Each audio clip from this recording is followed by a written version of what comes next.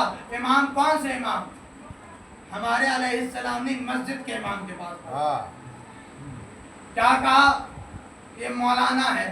میں نے ان سے کہا کہ مجھے دین سمجھائے, تو انہوں نے کہا مجھے نہیں پتا, تو سمجھا دے. میں نے انہیں 1 سال کا وقت دیا, یہ کہتے ہیں میرے پاس وقت نہیں ہے. میں نے انہیں 6 مہینے کا وقت دیا, یہ کہتے ہیں میرے پاس وقت نہیں ہے. میں نے انہیں 3 مہینے کا وقت دیا, یہ کہتے ہیں میرے پاس وقت نہیں ہے. میں نے انہیں 7 دن کا وقت دیا, یہ کہتے ہیں میرے پاس وقت نہیں ہے. میں نے انہیں 3 دن کا وقت دیا, یہ کہتے ہیں میرے پاس وقت نہیں ہے. یہ کہتے ہیں مجھے 1 لمحے میں سمجھاؤ کہ اسلام کیا ہے. نتیجہ آپ تک دینے جا رہا ہوں, آپ جانیں اور آپ کی سماعتیں جانیں. اب جیسے ہی مولانا نے یہ سنا, مسجد کا امام بھی اکھڑ گیا کہ کیسی بے وقوفوں والی باتیں کرتے ہو. اسلام کوئی چھوٹی موٹی چیز کا نام نہیں ہے جو 1 لمحے میں سمجھ آ جائے, جو 1 لمحے میں سمجھ آ جائے, جو 1 لمحے میں سمجھ آ جائے. مولانا نے سبزی کا تھیلا رکھا اور رکھنے کے بعد کہا اگر اب تم دونوں کو اسلام سمجھنا ہے نا تو تمہیں پاکستان کی سرزمینوں سے باہر نکلنا ہوگا. ہمارا پڑوسی ملک ہندوستان ہے. ہندوستان کے ملک میں ایک شہر ہے جس کا نام اجمیر ہے. دروازے پر لکھا ہے شاہ اسد حسین, بادشاہ اسد حسین, دین اسد حسین, دی پناہ اسد حسین. کہ شاہ بھی حسین ہے, بادشاہ بھی حسین ہے, دین بھی حسین ہے, دی پناہ بھی حسین ہے. مولانا نے کہا کہ اسلام سمجھنے کی ضرورت نہیں ہے, دین سمجھنے کی ضرورت نہیں ہے, حسین کو سمجھتے چلے جاؤ, دین سمجھ میں آ جائے.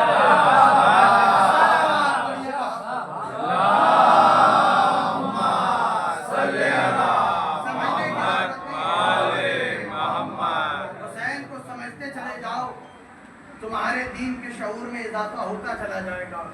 اب یہاں پر شعر آ گیا ہے تو تشریحاً بس 2-3 جملے اور آپ کی زحمتیں تمام.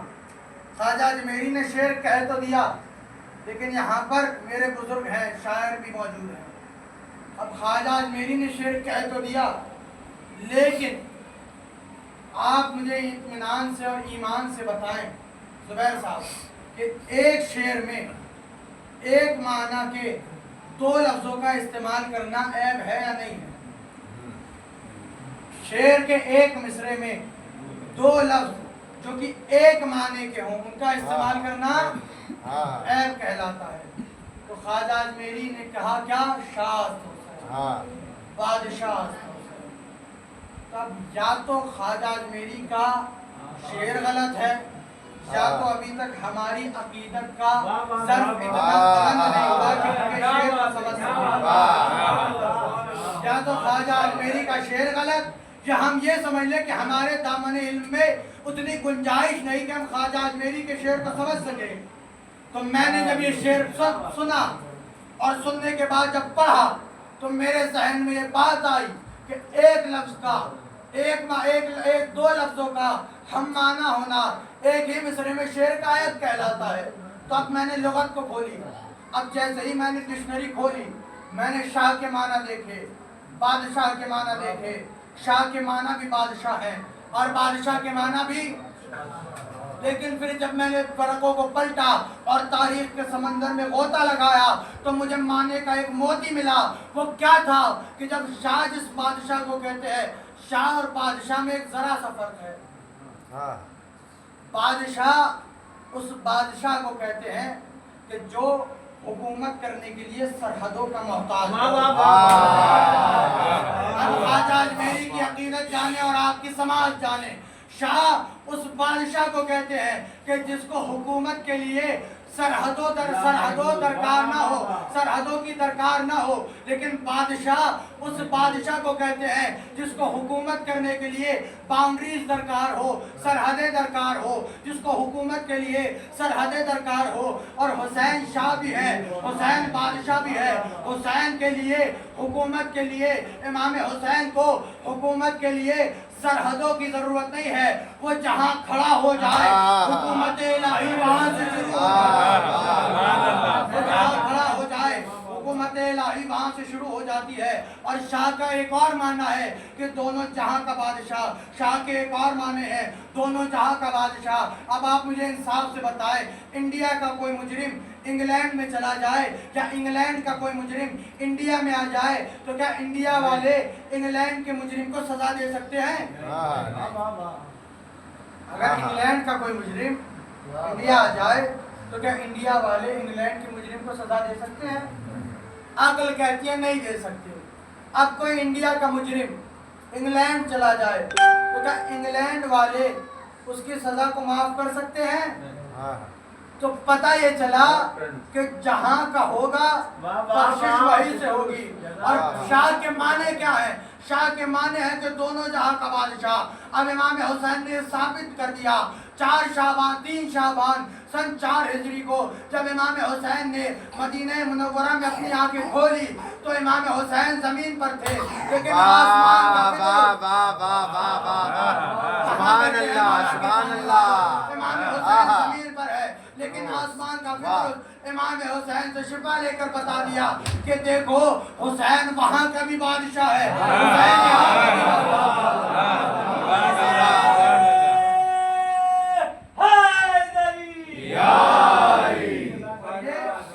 کائنات کا اصول بنا ہوا ہے کہ جب بھی آدم سے لے کر محمد مصطفیٰ تک کے جتنے بھی نبی مشکلات میں گرفتار ہوئے ہیں تو مدد ادھر سے آئی ہے. اور اللہ نے کہا بھی ہے کہ میں نے آسمان میں 4 دروازوں کو بنایا ہے جن میں سے 2 سے شکر جاتا ہے اور 2 سے نعمتیں آتی ہیں. 2 سے شکر جاتا ہے, 2 سے نعمتیں آتی ہیں, 2 سے شکر جاتا ہے, 2 سے نعمتیں آتی ہیں. اور یہی نظام بنتا رہا. آدم روتے رہے, نعمتیں آتی رہیں. آدم نے شکر کیا, نعمتیں آتی رہی. نوح پتھر کھاتے رہے لیکن وہاں پر اب دیکھیے شفا لینے کے لیے اب نوح بھی وہاں والوں سے مدد مانگ رہے ہیں. وہاں سے شفا آتی رہی. نوح زمین پر زخمی ہوتے رہے, شفا وہاں سے آتی رہی. ابراہیم کا قرآن میں جملہ ہے اذا مرضت فہو یشفی, کہ جب میں زمین پر مریض ہوتا ہوں تو آسمان والے مجھے شفا دیتے ہیں. اب یہاں پر جملہ کہنے کو جی چاہتا ہے کہ آدم سے لے کر خاتم تک کے جتنے بھی نبی اور اولیاء کو مشکلات میں دیکھا تو مدد وہاں سے آئی. لیکن یہ پیمانہ سن 4 ہجری کو ٹوٹا جب امام حسین دنیا میں آئے. لیکن آسمان کا مریض فطرت امام حسین سے شفا لینے کے لیے اس زمین پر اترا اور یہ بتا دیا کہ دنیا والوں حسین صرف اس جہاں کا بادشاہ نہیں ہے, حسین دونوں جہاں کا بادشاہ ہے.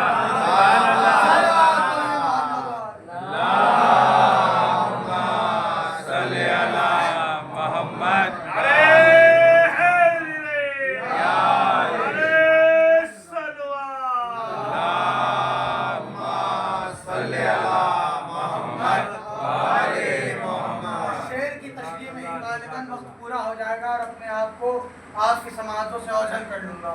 اب اس کے آگے خواجہ اجمیری نے کیا فرمایا؟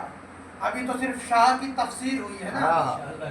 شاہ است حسین, بادشاہ است حسین, دین است حسین, دی پناہ است حسین, سردار نداد دست در دست یزید, سردار نداد دست در دست یزید, حقا کے بنا لا الہ است حسین. اب غور کریے گا بس یہی شعر کی تفسیر ہوگی, اسی کی تشریح ہوگی اور آپ کی سہمت تمام. کیا کہا؟ شاہ است حسین, بادشاہ است حسین, دین است حسین, دی پناہ است حسین. تو یہ کوالٹی صرف مولا حسین میں ہے کہ خود دین بھی ہے اور خود دین ہونے کے بعد خود ہی خود کو بچا لیا. دی پناہ است حسین, سردار نداد دست در دست یزید, حقا کے بنا لا الہ است حسین.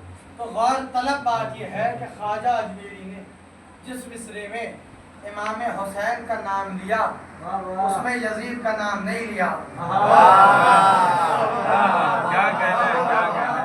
جس مصرے میں امام حسین کا نام لیا اس میں یزید کا نام نہیں لیا, اور جس مصرے میں یزید کا نام لیا اس میں امام حسین کا نام نہیں لیا. کچھ جملات کے سامنے صرف کرنے جا رہا ہوں، آپ جانیں اور آپ کی سماعتیں جانیں۔ اب امام حسین کا نام پہلے مصرے میں لیا شاست حسین، بادشاہ حسین، دوسرے مصرے میں لیا دینست حسین، دیپناست حسین، اب تیسرے مصرے میں سرداد ندار، دست در دست یزید۔ اب یزید کا نام آیا تو یہاں امام حسین کا نام نہیں آیا۔ چوتھے مصرے میں کہا حقا کے بنا لا الہ است حسین، اب چوتھے مصرے میں یزید کا نام نہیں آیا، امام حسین کا نام آیا۔ خواجہ اجمیری آپ کی حقیقتوں کو سلام ہو، آپ نے شعر بھی کہا تو کس انداز میں کہا، اور خواجہ اجمیری نے جس مصرے میں امام حسین کا نام رکھا اور جس مصرے میں یزید کا نام رکھا، دونوں کو ایک مصرے میں نہیں رکھا۔ عجب نہیں کہ خواجہ اجمیری مسکرا کر کہے میں شعر نہیں کہہ رہا بلکہ ایک قاعدہ بنا رہا ہوں، دنیا والوں دیکھ لو کبھی بھی طہارت اور نجاست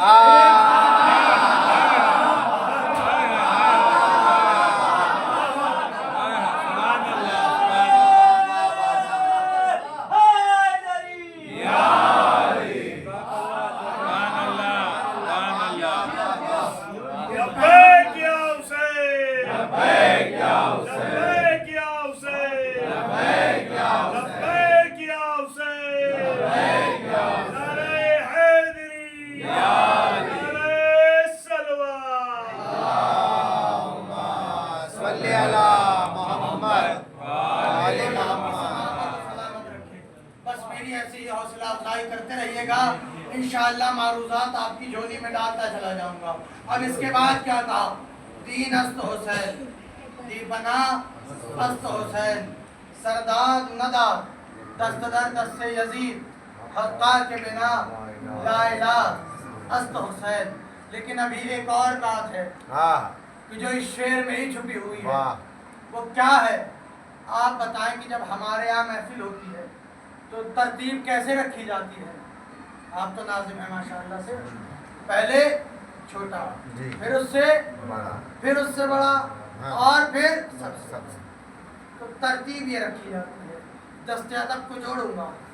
خواجہ اجمیری آپ نے پہلے امام حسین کو شاہ بتایا کہ جو بادشاہ سے بلند ہے، پھر آپ نے بادشاہ بتایا کہ جو شاہ سے کم ہے۔ تو یہاں پر ترتیب تو یہ ہوتی ہے نا کہ پہلے چھوٹا ہوتا ہے، پھر بڑا ہوتا ہے، پھر بڑا ہوتا ہے، پھر بڑا ہوتا ہے۔ اور جب نہیں خواجہ اجمیری جواب دے کہ میں نے شاہ کو پہلے رکھ کر یہ بتا دیا، میں نے شاہ کو پہلے اس لیے رکھا کیونکہ مجھے پتا ہے کل کے دن 2 رکعت کے ملا کھڑے ہو جائیں گے اور امام حسین کی شخصیت پر انگلی اٹھائیں گے کہ پہلے حسین بادشاہ تھا پھر شاہ بنا۔ میں نے شاہ کو پہلے